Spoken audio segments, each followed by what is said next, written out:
Ah, vous êtes là? Vous connaissez cette fameuse histoire de la mauvaise traduction de Pepsi en Chine dans les années 60-70? En traduisant son slogan Come Alive with the Pepsi Generation en chinois par quelque chose qui signifiait Pepsi ramène vos ancêtres d'entre les morts, la marque a choqué les consommateurs chinois et nui à la crédibilité de la marque à l'époque. Chez KFC en revanche, toujours en Chine, son célèbre slogan Finger Licking Good a d'abord été traduit en mandarin par quelque chose qui voulait dire mangez vos doigts. Traduction sans adaptation contextuelle. Mais ce n'est pas qu'une question de traduction. C'est ce qu'on appelle la cohérence terminologique. Le fait d'utiliser les bons mots et surtout les mêmes mots dans toutes les langues et sur tous vos supports. Et c'est là que tout se joue. Chez Apple, la cohérence est une règle d'or. Un terme comme trackpad, iPad ou Apple Pen sera utilisé de la même manière dans toutes les langues. Pas d'hésitation, pas de variance locale, une expérience utilisateur fluide, universelle et professionnelle.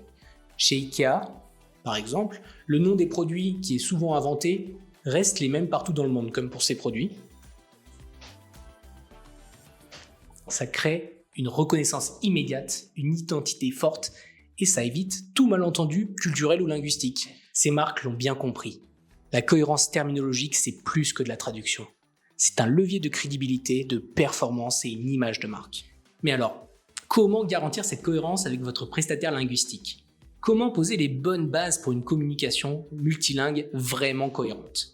Voici quelques conseils simples et efficaces. En 1, créez un glossaire sur mesure.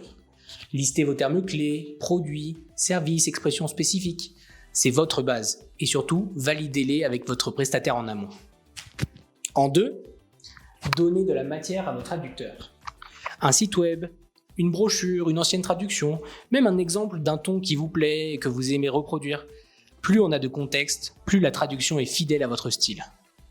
Et en 3, créez et utilisez des outils comme Trados pour créer des mémoires de traduction. Avec les mémoires de traduction, on réutilise vos traductions. Résultat, plus de cohérence, moins de répétitions et des délais optimisés. C'était Erwan de Swiss Translate, et si vous faites appel à nous, j'appliquerai tous ces conseils pour que votre communication multilingue soit parfaite.